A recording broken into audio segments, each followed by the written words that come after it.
আগামীকাল ভারতীয় জনতা পার্টির মহিলা মোর্চার নেতৃত্বে কলকাতাতে প্রায় 15টি জায়গায় এবং অবশ্যই জেলাগুলোতে রাখি বন্ধনের আমরা সিদ্ধান্ত নিয়েছি।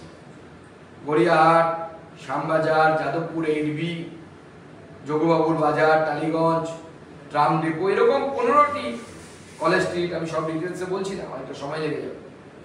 15টি জায়গায় ভারতীয় জনতা পার্টির মহিলা মোর্চা রাখি বন্ধন পালন করবে বাংলার মেয়েদের সুরক্ষার জন্য, বাংলার মহিলাদের সুরক্ষার জন্য, বাংলার জনগণের সুরক্ষার জন্য।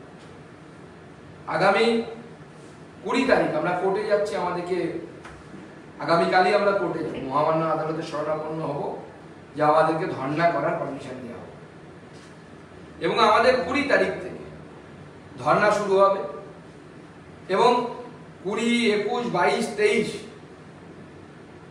এই সমস্ত এই প্রত্যেকটি দিন আমাদের ধর্ণা চলবে এবং আলাদা আলাদা সেকশন ভারতীয় জনতা পার্টি 20 তারিখে ধর্ণা দেবেন আমাদের সম্মানীয় বিরোধী দলনেতা এবং বিধায়করা।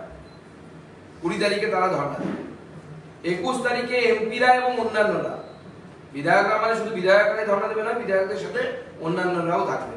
সেরকম এমপি এবং অন্যান্যরা মূলত দায়িত্ব দেওয়া হয়েছে তাদেরকে 21 তারিখে ধর্ণার জন্য।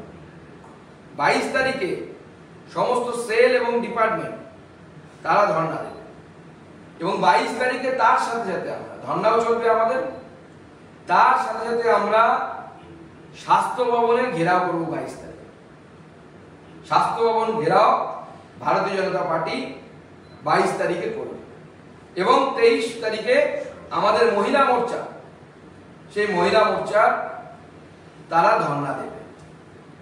এই পুরো কার্যক্রমের জন্য আমরা ভারতীয় জনতা পার্টির তরফ থেকে আমাদের জিএস জ্যোতির্ময় সিং মাহাতো, তাকে দায়িত্ব দেওয়া হয়েছে, তার নেতৃত্বে একটি বড় টিম তৈরি হয়েছে।